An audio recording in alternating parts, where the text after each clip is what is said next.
The farmhouse sat at the end of a dirt road no one bothered to maintain anymore, its porch sagging like a tired shoulder, windows gaping where glass once held back the weather. Most people saw ruin. I saw 4 walls and a chance my daughter could sleep without hearing highway traffic or shelter security guards making their rounds at 2 a.m. The county auction listing said, as is, structure unsound, no utilities, liens possible. The opening bid was $25. No one else raised a paddle.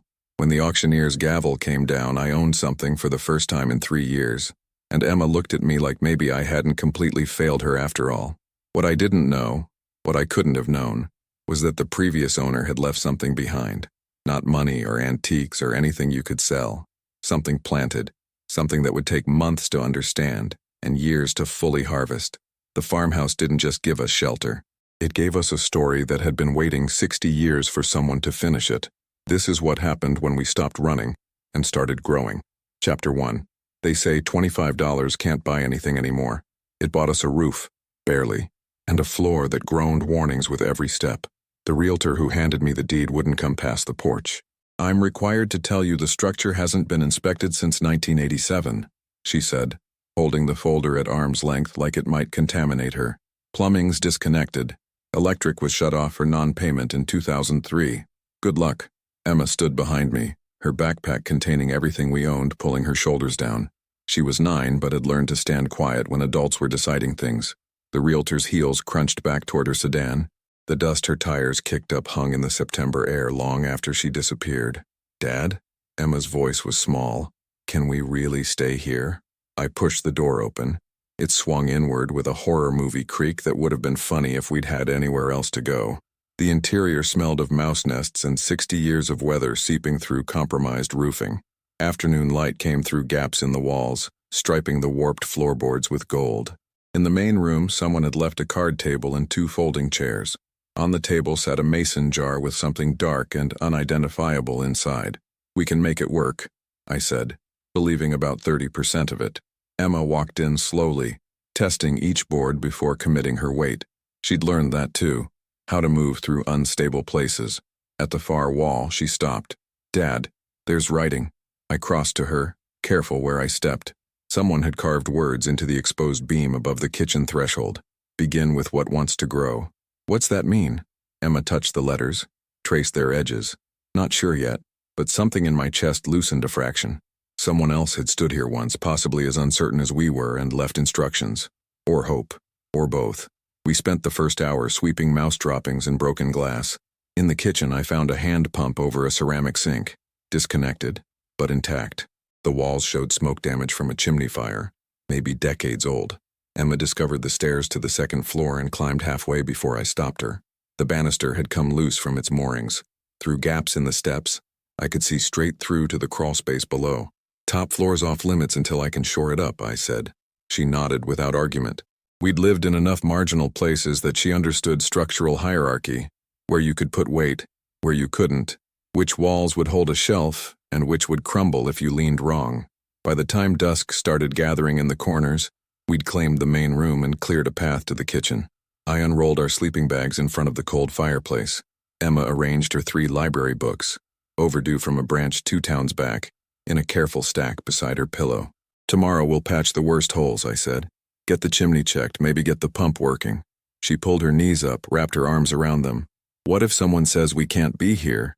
It was the question I'd been avoiding. The deed's legal. We paid for it, it's ours. But it's so broken. Then we'll fix it. I said it with more certainty than I felt. She lay down, turned toward the wall. I stayed sitting, watching darkness fill the room, listening to the house settle around us, creaks and taps and sighs. Old places talk if you're quiet enough to hear them. On the kitchen table, the mason jar caught the last light. I got up, lifted it, held it to the window. Inside were seeds, dozens of them, dark and oblong, preserved in what looked like wax or oil. A paper label, brittle with age, clung to the glass. The ink had faded, but I could make out 2 words. Last harvest. Someone had saved these, protected them, left them here like a promise or a test. I set the jar back down carefully and returned to my sleeping bag. Emma's breathing had already deepened into sleep. Outside, wind moved through grass no one had cut in years, making sounds like whispered conversation. I didn't know yet what those seeds were. I didn't know who'd left them or why. I didn't know that starting tomorrow, everything we understood about survival would begin to shift. But I knew I'd plant them, because when you have nothing, you begin with what wants to grow. Chapter 2. Morning came through the broken windows, sharp and cold. Frost had formed on the inside of the glass that remained, delicate crystals that melted under my breath when I checked the thermometer nailed to the doorframe. 41 degrees. Emma woke shivering. I'd given her my jacket during the night, but we'd need more than what we carried if we were going to make it through winter.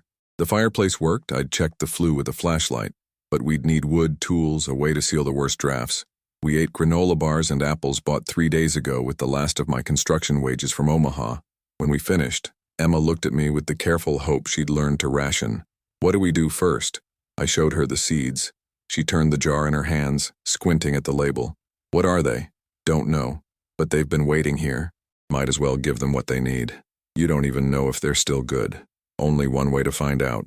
Behind the house, we found what had once been a garden plot. A 20 by 30 rectangle outlined by weathered boards half buried in weeds and volunteer saplings. The soil looked dark and rich where I scraped away the overgrowth. Someone had worked this ground, loved it, maybe fed a family from it.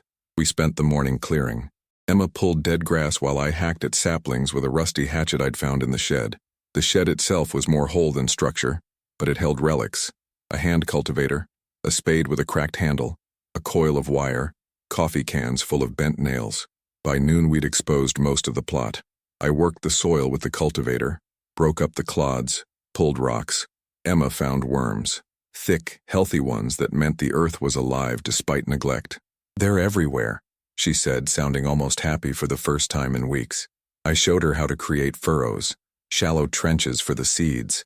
We planted them in rows, covering them with loose soil, patting it down gently. I had no idea if it was the right season. No idea what we'd planted. The jar's label gave no other information, but the work felt purposeful. My hands in the dirt felt like the opposite of running. When we finished, Emma stood at the edge of the plot, surveying it with her arms crossed. Now what? Now we fix the house. Which part? I looked at the sagging porch, the gaps in the siding, the chimney's crumbling cap. The part that'll kill us first. We started with the obvious threats. I reinforced the porch joists with boards from the shed, nailing them in a crosshatch that would hold until I could do it properly. Emma helped, holding boards steady, passing nails, learning by watching where I placed weight and leverage. A truck slowed on the road around 3 o'clock. A man in his 60s wearing a John Deere cap and an expression somewhere between curious and concerned rolled down his window. You folks the ones bought the Merrick place? If that's what this is, then yeah. He studied the house, the fresh work on the porch, Emma holding the hammer. You know it's condemned. My stomach dropped. The auction didn't mention, not officially, but Tom Merrick died in '03 and the bank never wanted to fool with it. Too far out, too much work. Most folks assumed it'd get torn down eventually. He paused. You planning to live here? Already do. He processed that, his jaw working on something, gum or regret or judgment. Finally he nodded. Name's Frank Holloway. Farm up the road. You need water? There's a spigot on my east barn. Help yourself. Don't drink from the pump here till you get it tested. Why? Runoff from the old chemical depot 3 miles north. Closed in the '90s, but the groundwater's still questionable. County should have told you. Emma's face tightened. We'd been drinking from that pump since yesterday. How questionable? I asked.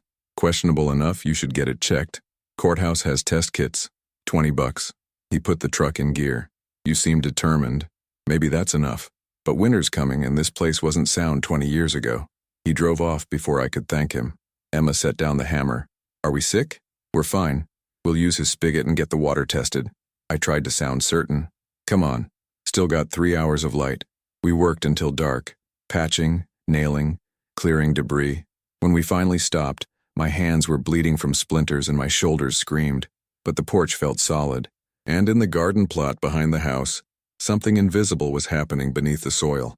Something that had been waiting 60 years to wake up. Chapter 3. By the end of the first week, we'd established routines. Emma walked 2 miles to the county library each morning, too far for the school bus route, which meant homeschooling for now. I spent days scrounging materials, patching holes, teaching myself repairs from library books Emma brought home. The house revealed itself slowly. In the crawl space I found a toolbox, rusted but complete, with a wood plane, chisels, a framing square. Someone who knew carpentry had lived here. The walls showed evidence of careful work. Mortise joints, hand-planed boards, pegged beams. Before this place fell apart, someone had built it to last. On the 6th day, Emma shouted from the kitchen. I dropped the floorboard I was fitting and ran. She stood at the sink, pointing at the pump handle. I got it working. Water, cloudy at first, then clearing, gushed from the spout. She'd primed it using Frank's barn water, worked the handle until the vacuum caught and the farmhouse's own well answered. Don't drink it yet, I reminded her. I know, but it works, Dad. The house has water. That afternoon I drove to the courthouse with money from selling scrap metal I'd pulled from the shed. The clerk gave me a test kit and looked at me like she was adding up what kind of person lived in a condemned farmhouse. Results take 5 days, she said. Don't use the water for anything you'll ingest until you know. I thanked her and drove back slowly, stretching the truck's remaining quarter tank of gas. When I pulled up, Emma was in the garden plot, crouched between the rows. Something's happening, she called. I crossed to her. In the furrows we'd planted, green shoots had broken through, dozens of them, maybe hundreds, pushing up through the dark soil with a determination that seemed almost aggressive. That's fast, I said. Too fast? She looked worried, like maybe we'd planted something wrong, something that would cause problems we didn't need. I don't know, but I knelt beside her, touched the shoots. They were sturdy, vital, the kind of green that speaks of deep roots and generous genetics. Let's just see what they become. Over the next days, the shoots thickened.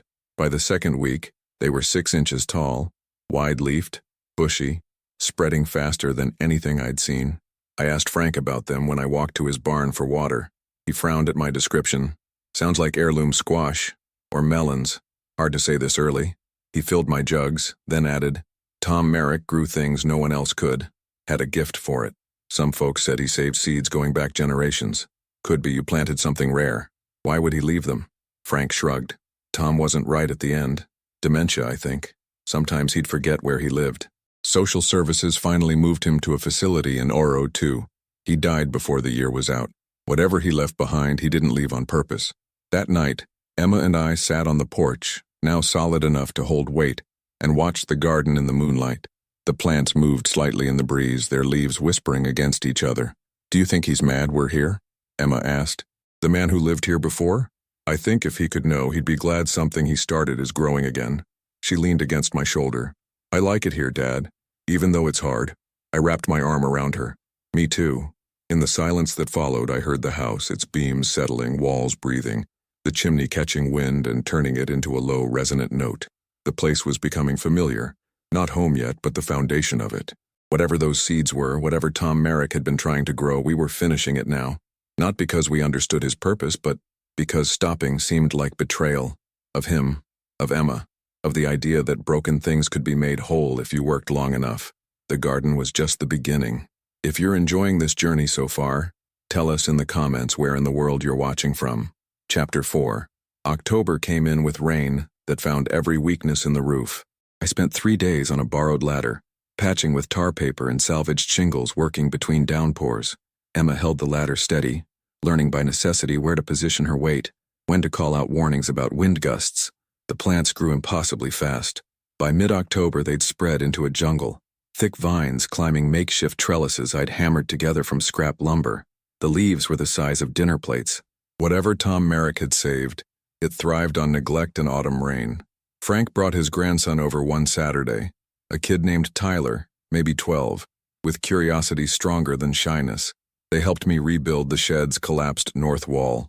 While we worked, Tyler kept glancing at the garden. Those look like my grandpa's old pumpkins, he said. The ones his grandpa grew. They're not pumpkins, Frank corrected. Wrong leaf structure. But the vines, kid's got a point, Frank admitted. Could be heritage squash. Tom traded seeds with old-timers across 3 counties. Collected varieties you won't find in any catalog. We finished the shed as daylight faded. Frank declined payment, but accepted venison chili Emma had made with vegetables from his wife and meat from the food bank. We ate on the porch, and for the first time in years, I felt something like community taking shape around us. You're doing better than I expected, Frank said. Place looks almost habitable. Still no power, I reminded him. Power's expensive. But you've got a well that works, a tight roof, and a garden that's the talk of the township.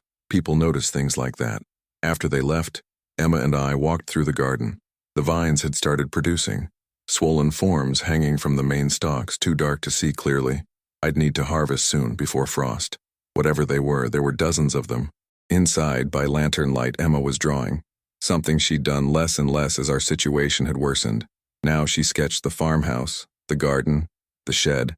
Her lines were confident, her details careful. "You're getting good at that," I said. "Miss Patterson at the library gave me a book on perspective. She said I have potential." "Miss Patterson's right," she added, shading to the chimney. "Dad, what happens when winter really hits?" Frank said we're not ready. I'd been avoiding that calculation.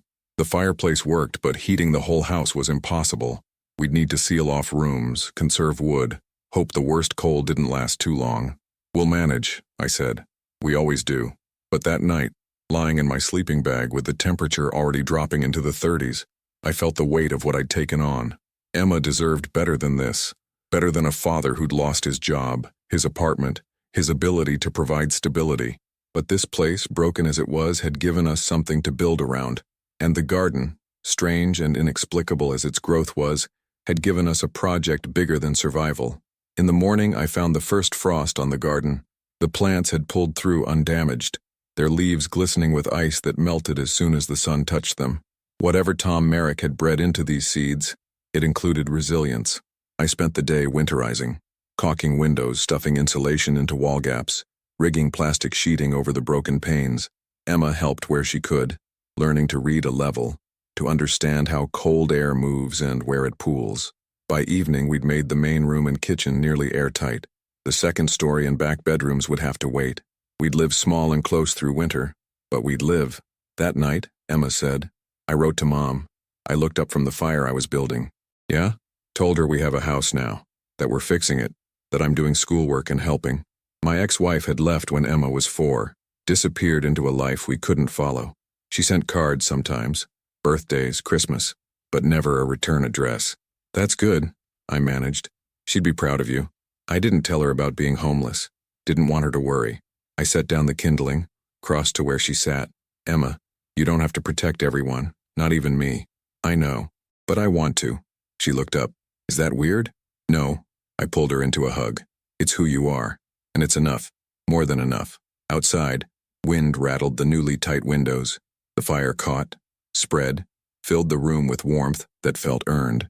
And in the garden, the mystery plants continued their patient work, growing toward a revelation we couldn't yet see. Chapter 5. Halloween arrived with unseasonable warmth.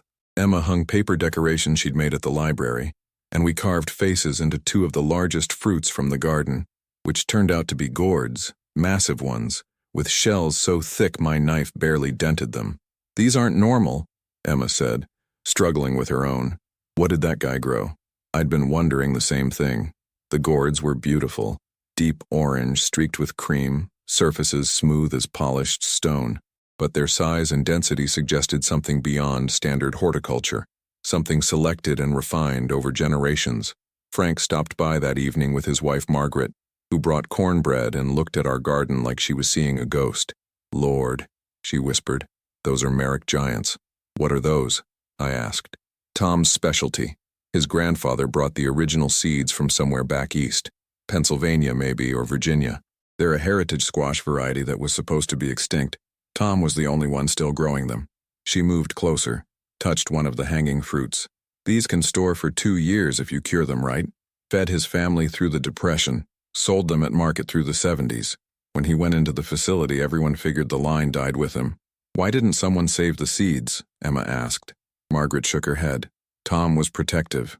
Paranoid, really. He thought seed companies would steal his varieties, patent them, price out small farmers. So he kept everything close. When he got sick, the knowledge went with him. Or we thought it did. She helped us harvest, showed us how to cut the stems, check for readiness, cure the gourds in the October sun.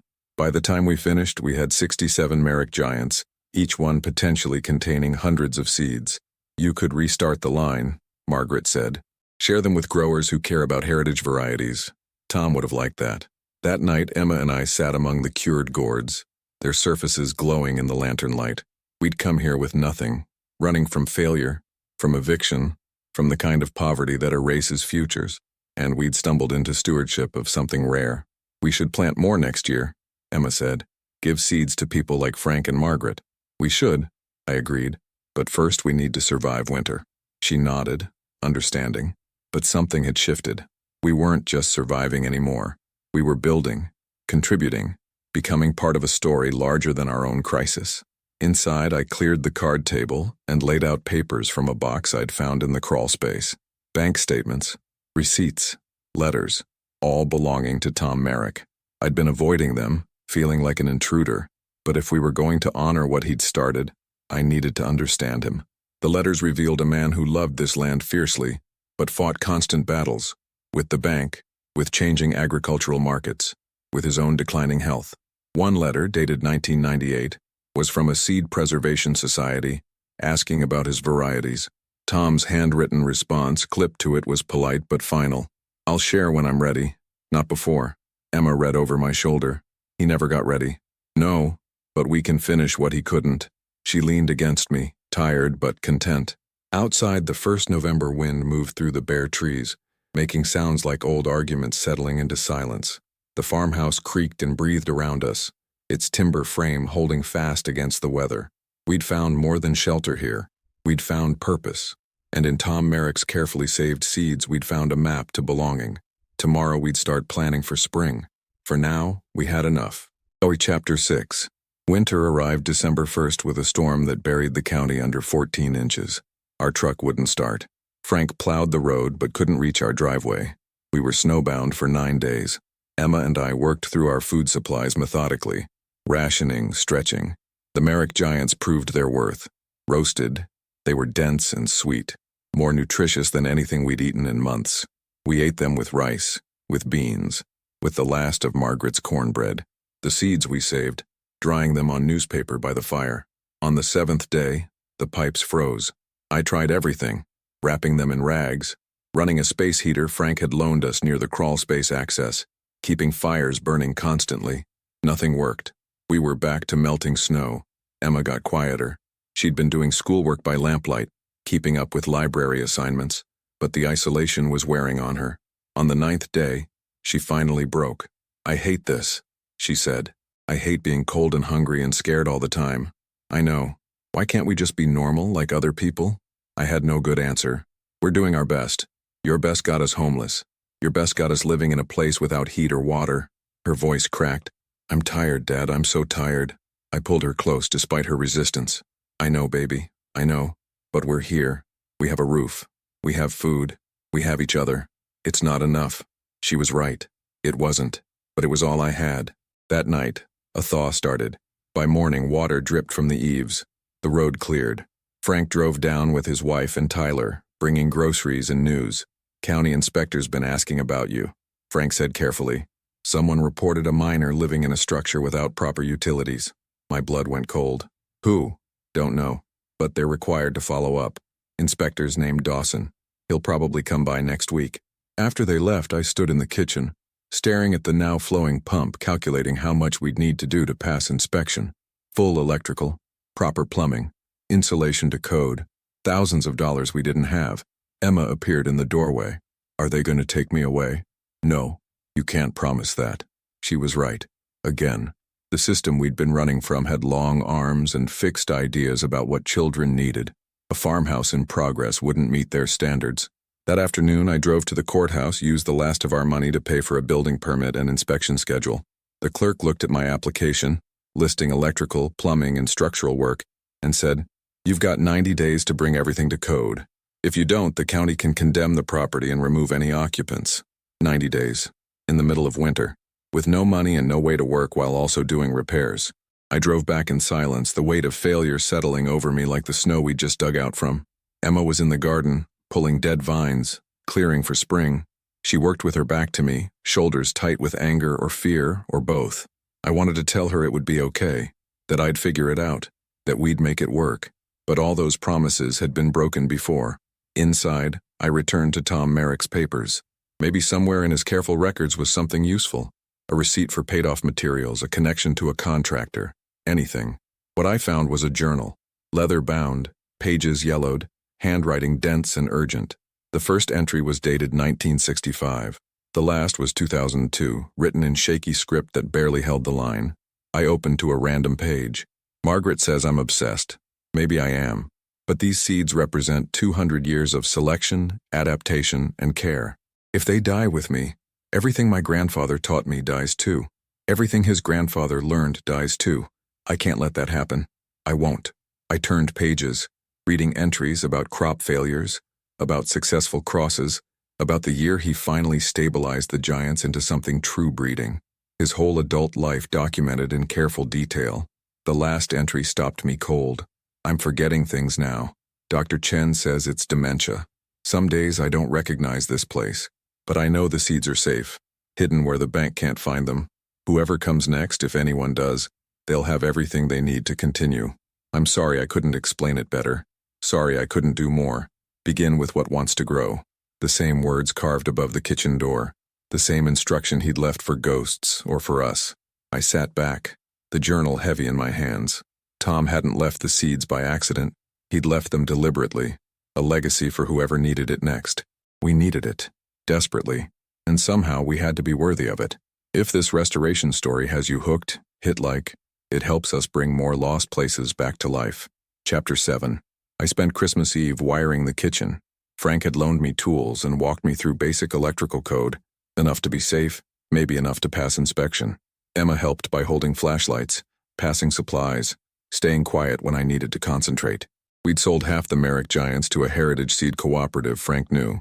The money paid for wire, outlets, and a used breaker box. It wasn't enough for everything, but it was a start. Margaret brought Christmas dinner, ham, potatoes, pie made from our own giant squash. We ate at the card table, now refinished, in a kitchen that almost looked functional. Tyler asked about the seeds, whether we'd plant again in spring. If we're still here, I said. Frank and Margaret exchanged looks. About that, Frank said. We've been talking to some folks. He explained. The local extension agent had heard about the Merrick Giants. An article in the Regional Farming Journal had mentioned Tom's lost varieties being rediscovered.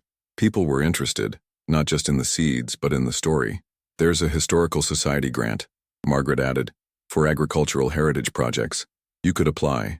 Use it for repairs, for documentation, for establishing this place as a seed-saving center. I'm not qualified for that, I said. Tom wasn't qualified either, Frank countered. He was just stubborn enough to care. That night, after everyone left, Emma and I read through Tom's journal together. He wrote about failures more than successes. Years when crops didn't perform, when new crosses produced nothing usable, when markets rejected his strange fruits. But he kept trying, kept selecting, kept believing the work mattered. He sounds like you, Emma said. I haven't accomplished anything like this. You kept us together. You found this place. You didn't give up. She turned pages. That's the same thing. In February, the inspector came. Dawson was younger than I expected, methodical, neither friendly nor hostile. He checked outlets, tested water, examined structural repairs. He took notes on a clipboard, his face revealing nothing. The electrical's adequate, he finally said. Plumbing's functional. Structure's sound enough for 2 occupants if you finish insulating the primary living spaces. He paused. You've done more than I expected. Is it enough? For now, you've got until April to finish insulation and get documentation that the well water's safe. Do that and I'll approve conditional occupancy. After he left, Emma threw her arms around me. We can stay, I confirmed. But that night, going through Tom's journal again, I found something I'd missed. A loose page folded into the back. Not journal entries. A letter, addressed to no one. If you're reading this, you found the seeds. You planted them. You're trying to make something grow here. Good. That's what this place is for. But you should know the cost. I lost my wife to cancer because I spent money on seeds instead of treatments. I lost my relationship with my daughter because I chose this farm over being at her college graduation. I lost years of my life to an obsession I couldn't explain to anyone who didn't feel it. But I also had purpose. I preserved something worth preserving. And when I'm gone, maybe that matters more than what I gave up. Maybe. The seeds are yours now, and the choice. Be careful what you sacrifice. I read it 3 times, then once more. Emma had fallen asleep on the couch, her schoolwork scattered around her. She'd given up friends, stability, childhood security, for this place, for my choices. Was it worth it? Was preservation and purpose worth what we'd lost? I didn't know yet, but we'd come too far to stop. Chapter 8. Spring arrived in March with mud and birdsong. Emma and I prepared the garden plot, turning soil that had produced miracles, planning what to plant. The seed cooperative sent inquiries, requests for Merrick Giants, offers to document Tom's other saved varieties if we could locate them. I applied for the Heritage Grant with Margaret's help. The application asked for our story, how we'd come to the farmhouse, what we'd discovered, what we hoped to preserve. Writing it out felt like confession and testimony at once. Frank brought his oldest friend, a man named Walter who'd farmed with Tom in the 60s. Walter walked the property slowly, touching beams, examining the garden plot, his eyes wet. He'd be glad, Walter said simply. Tom would be real glad. The article in the farming journal brought visitors. Not many, 4, 5 people over the course of weeks, but each one brought stories of Tom, of heritage seeds they remembered, of varieties that had disappeared when their growers died. One woman, maybe 70, brought a mason jar of beans. Tom gave these to my mother in 1973. She saved seed every year until she passed. I don't garden anymore, but maybe you. I took them carefully. We'll plant them. Keep the line going. She smiled, relieved. That's what he would have wanted. In April, the grant committee visited. 3 people in county vehicles, walking the property with clipboards and cameras. Emma showed them the garden, explained what we'd grown, what we planned. I showed them Tom's journals, his careful records, his breeding notes. The committee chair, a woman named Dr. Yates, studied everything in silence.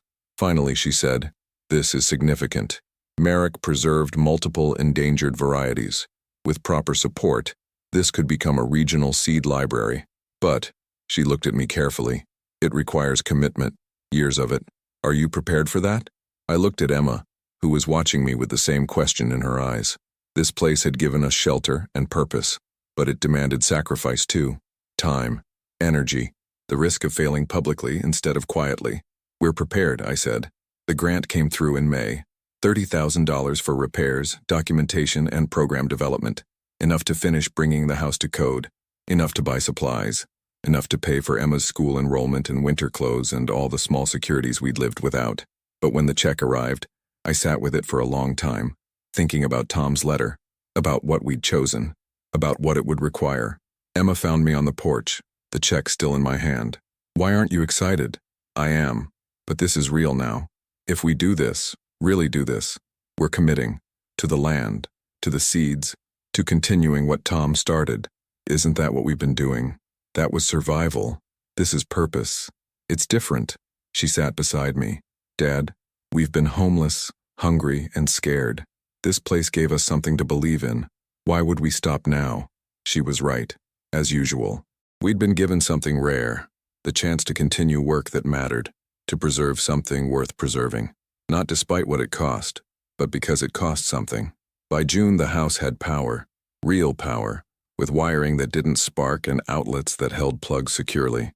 We had hot water, insulation, windows that closed. The second floor became usable. Emma claimed a bedroom that looked over the garden. We planted in June, not just Merrick Giants, but the beans from the woman in April, tobacco seeds from a man who'd traded with Tom in the 80s, tomatoes Walter brought that were his grandmother's variety. The garden became a living archive, and people noticed. A reporter from the state newspaper drove out in July, interviewed us, photographed Emma holding a basket of vegetables that no seed catalog sold. The article ran with the headline, "Father and Daughter Resurrect Forgotten Seeds." After that, inquiries multiplied. Seed requests, visitors, schools asking about educational programs, the county extension office proposing a partnership. Frank helped me build a proper shed for seed processing. Tyler volunteered weekends. Margaret organized a seed swap that drew 40 people from 3 counties. In August, Emma turned 10. We celebrated with people who'd become friends, with vegetables we'd grown, in a house that no longer leaked or creaked with threat. She blew out candles and looked happier than I'd seen her in years. That night she said, "This is home now, isn't it?" "Yeah," I agreed. "It is." "Do you think Tom knows?" I thought about the man who'd carved instructions into a beam, who'd saved seeds like prayers, who'd left everything for whoever came next. I think wherever he is, he knows his work's continuing. That's probably enough. Chapter 9. October came again, bringing us full circle. Emma and I walked the garden in the cool morning air, surveying what we'd grown, What we'd preserved, what we'd begun. The Merrick giants had reproduced true, their genetics stable, their promise intact. We'd saved seed from every plant, documented every variety, prepared packets for the spring seed library launch. Tom's journal sat in a display case Margaret had donated, along with photos of the property's transformation. The farmhouse stood solid now.